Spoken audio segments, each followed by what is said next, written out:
আসসালামু আলাইকুম। আশা করছি সবাই ভালো আছেন। শীতকাল প্রায় এসেই গিয়েছে, আর শীত মানে সবজির মৌসুম।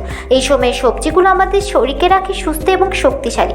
আজ আপনাদের জানাবো কয়েকটি শীতকালীন সবজির গুণাগুণ। গাজর। গাজরে আছে বিটা ক্যারোটিন, যা আমাদের চোখের দৃষ্টি ভালো রাখে এবং ত্বককে করে উজ্জ্বল। নিয়মিত গাজর খেলে ভিটামিন এর ঘাটতি পূরণ হয়। আর সব থেকে মজার ব্যাপার হলো গাজর আমাদের প্রাকৃতিক সানস্ক্রিনের কাজ করে। টমেটোতে আছে লাইকোপিন, যা হৃদরোগ ও ক্যান্সার প্রতিরোধে সহায়ক। টমেটো ত্বককে রাখে তরতাজা এবং সবসময় রাখে গ্লোয়িং।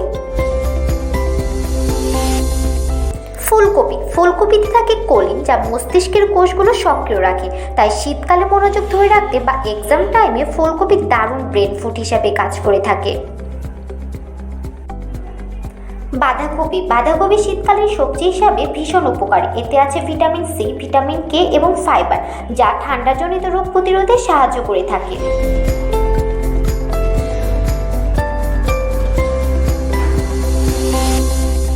এরপরে কথা বলবো পালং শাক নিয়ে। শীতে পালং মানে আয়রন আর ফোলেটের পাওয়ার হাউস।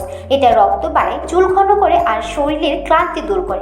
অনেকেই বলে থাকে গ্রিন এনার্জি বুস্টার। মিষ্টি আলু। অনেকে জানে না শীতের মিষ্টি আলুতে ভিটামিন এ, সি আর পটাশিয়াম এত বেশি থাকে যে এটাকে বলা যায় সুইট ইমিউনিটি বুস্টার। খেলে শক্তি বাড়ে, ত্বক মোলায়েম হয়, ঠান্ডা প্রতিরোধে সাহায্য করে। Thanks for watching. আল্লাহ হাফেজ।